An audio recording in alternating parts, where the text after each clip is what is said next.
Now, here on the WHAS11 night team, you are looking at our first alert futurecast, and tonight at 11, that means we are looking ahead to tomorrow early in the morning between about 5, 6, there you go, right into the afternoon, 5, 6 a.m. into the afternoon, to give you a clearer picture of what to expect with severe weather. And with many school systems on spring break, that's one bit of good news we have for you on this tonight. Hello, everybody. Thanks for joining us. I'm Doug Proffitt. First, let's talk about the overnight hours.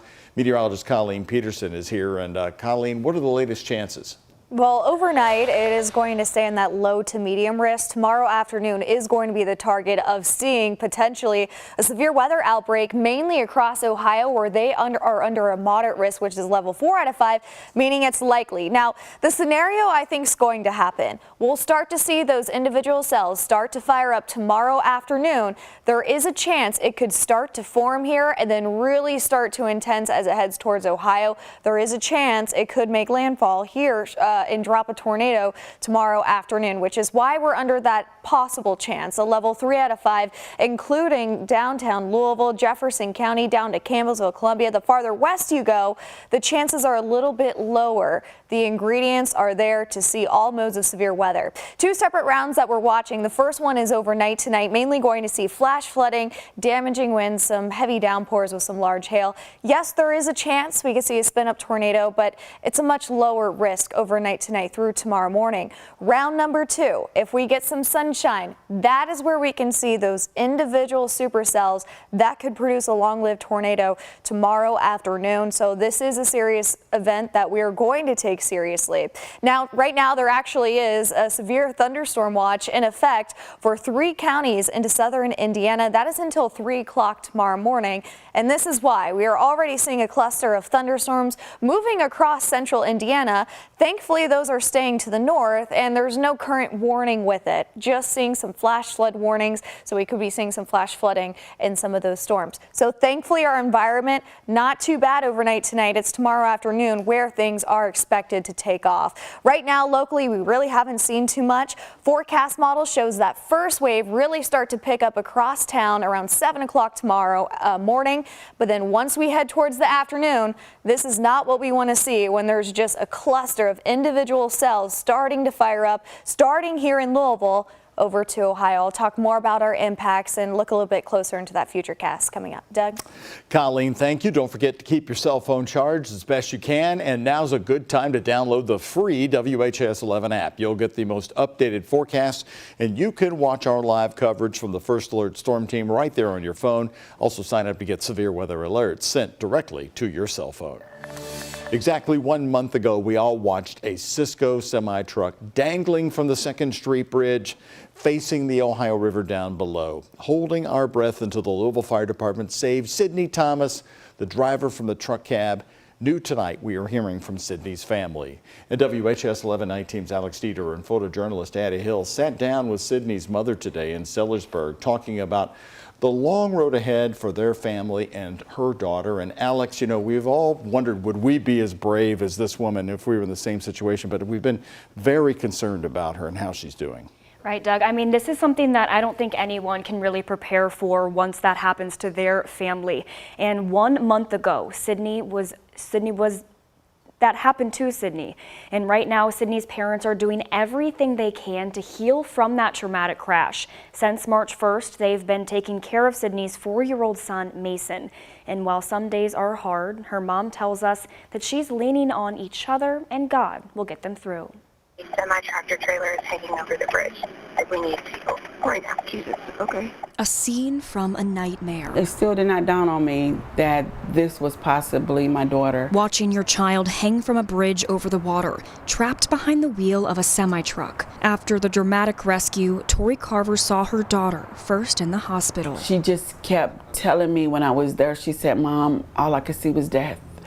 I saw death look at me in my face." 1 month ago, Sydney Thomas was hanging off the 2nd Street Bridge. People across the country waiting and praying. The only thing that got me together at that point mentally, I heard her voice. No one praying more than Sydney's mom, Tori, after she got the call that it was her child dangling almost 100 feet over the Ohio River. My heart was breaking. There was nowhere I could go, but just tried to compose myself at that point. Watching and waiting as Sydney was heroically saved by Louisville firefighter Bryce Carden. Here's a photo of the two standing next to each other after the two first met a few weeks after the rescue. So I knew she was alive. While Sydney continues her recovery. She's hanging in there. She's not here, so we just have her in a place where she's safe at the moment and getting the help that she needs. Sydney's 4-year-old Mason, who's autistic and nonverbal, is staying with Tori and Sydney's stepfather, Charles. He's just full of energy. He's full of life. He's full of love. That is just who he is. Safe. He seems to be on the quiet end. In a loving home with his grandparents. Maybe sleepy. Just a 4-year-old being pulled in a wagon, while Tori and Charles continue to pull their lives back together. We don't know the time frame that Sydney will be away, but whatever it takes, we're going to do whatever it is that we have to do. She has a village, and the village is here, and everyone is willing to help. Continuing to wait and pray for their child to come home. It's all going to come back together. It's in due time. Not in my time, but in God's time. Tori hasn't been able to go back to work since the incident a month ago, taking care of Mason, and the family has set up a GoFundMe to help with bills and building a fence in their backyard to make sure Mason can safely run around and play outside. We'll have a link attached to this story at WHAS11.com. Live in studio, Alex Dieterer, the WHAS 11 night team on your side. Alex, thank you. One person is now facing charges in connection to that crash. You'll remember Trevor Branham of Jeffersonville, Indiana, is now charged with 4 counts of wanton endangerment and operating on a suspended license. Witnesses told police Branham was weaving in and out of traffic when he hit a stalled vehicle, lost control of his truck, and hit the semi. Branham is out of jail after pleading not guilty and posting part of his bond. He's expected back in court on May 15th.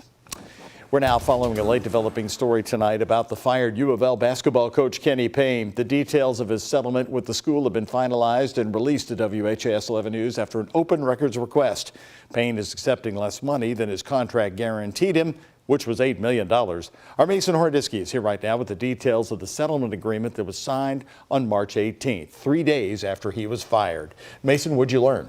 Well, Doug, we now know exactly how much Payne has made in his buyout. According to the document, Payne will be paid a total of $7,250,000. The original cost of his buyout, should he have been terminated on by March 31st, 2024, which of course he was set at $8 million. So the school will save $750,000 in the settlement. Those payments will be monthly for the next 36 months or 3 years until March 31st, 2027. That means he'll receive $201,388 a month. Combine the buyout with his total earnings as Cardinals head coach, and Payne made $13,950,000 for his 12-52 overall record in 2 seasons. Kenny Payne will be given approximately $2.41 million the next 3 years. To put that into perspective, new Cardinals head coach Pat Kelsey's annual salary is set at $2.3 million for the next 5 seasons. And another noteworthy part of this agreement, Doug, a non-disparagement clause that states Payne cannot make any disparaging marks or statements towards the Athletic Association or U of L. If he breaks that, the school can seek monetary damages. All right, very interesting new information. Thank you, Mason. New tonight, the Nelson County Sheriff's Office says a former police chief did not have the proper certifications for his job. In a post on social media, the Sheriff's Office says they recently learned that former Bloomfield Chief Harry Cameron wasn't completing required annual training to keep his police certification up to date.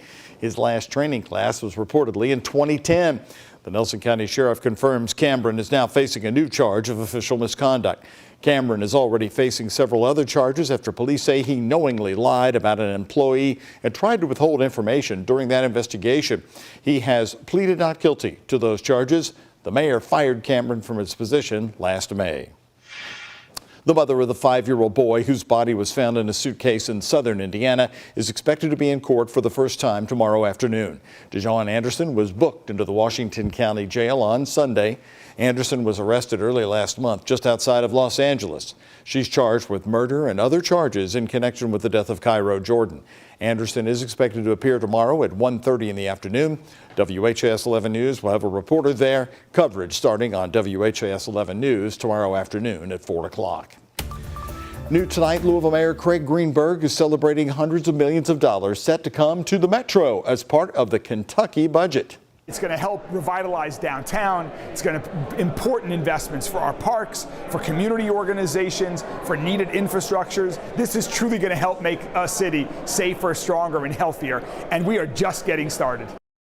A big portion of the funding, $100 million, will be allocated to downtown revitalization projects. This is noteworthy because the Democratic mayor got it from the Republican-controlled General Assembly. The projects include work at the Belvedere, vacant lot revitalization, and launching the community care campus to provide shelter and housing for Louisville's homeless population. Community care campus is really important because I do think it will help take care of our street population that needs to be taken care of and helped. And I think that will help, especially the perception of safety in downtown. The budget bills still need final approval from fellow Democrat Governor Andy Beshear. If he vetoes individual parts that he doesn't agree with, the Republican-controlled General Assembly still has time in the session to override those vetoes. Also new tonight, Senate Minority Leader Mitch McConnell is in Louisville tonight.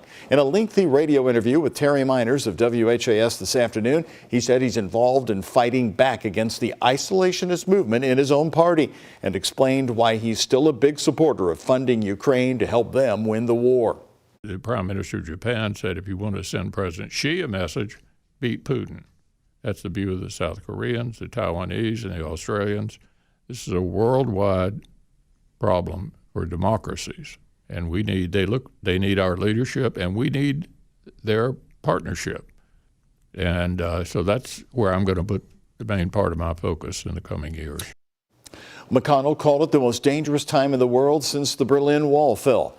By the way, on another note, he also follows U of L athletics closely and was asked about the big coaching hire last week. Have you had any contact with our new basketball coach? Amazingly, I have, because Josh Hurd has become a friend, and the phone rang Thursday, and I answered it, and he handed it over to the new coach. So I had an opportunity to actually speak with him, thanks to Josh Hurd, and I love how he got started, and hopefully he can get some people back in the seats and get the program headed back in the right direction.